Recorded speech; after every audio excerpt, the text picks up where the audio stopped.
On November 12, 1964, in Port-au-Prince, Haiti, a huge crowd gathered to witness an execution.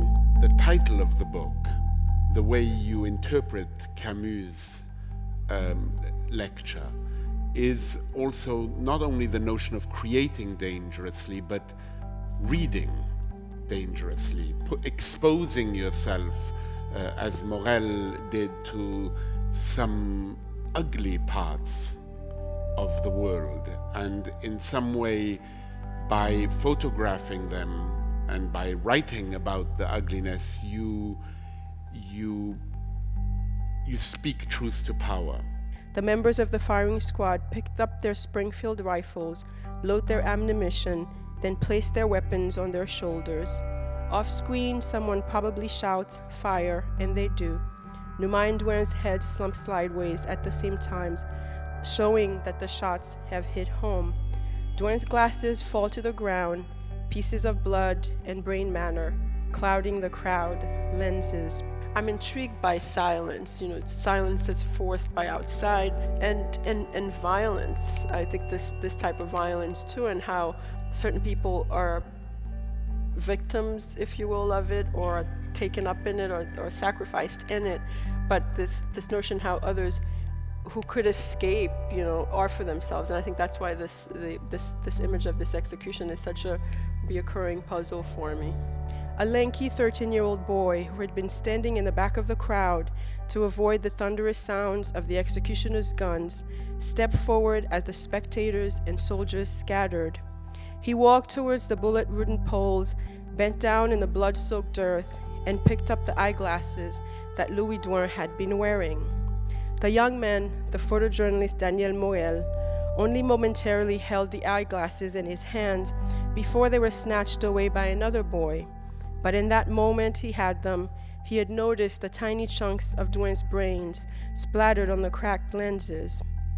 Perhaps if he had kept them, he might have cleaned the lenses and raised them to his face to try to see the world the way it might have been reflected in a dead man's eyes.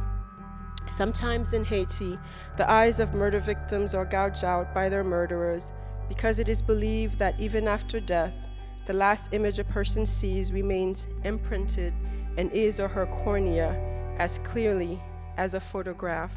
And the way you describe real pain and real suffering seems to me to have an urgency of trying to do what Sontag talks about when she talks about photography. To take a photograph, Sontag continues, is to participate in another person or thing's mortality, vulnerability, and mutability. Trying also to reawaken, to untarnish the wound and show it clearly, and actually make us shiver. Yeah. No, I think it goes back to this issue of accidents of literacy. I always feel the weight and my pleasure of having that experience of completely being lost in something. And I think sometimes it goes both for reading and writing. For a lot of writers, I think the reader and the writer overlap.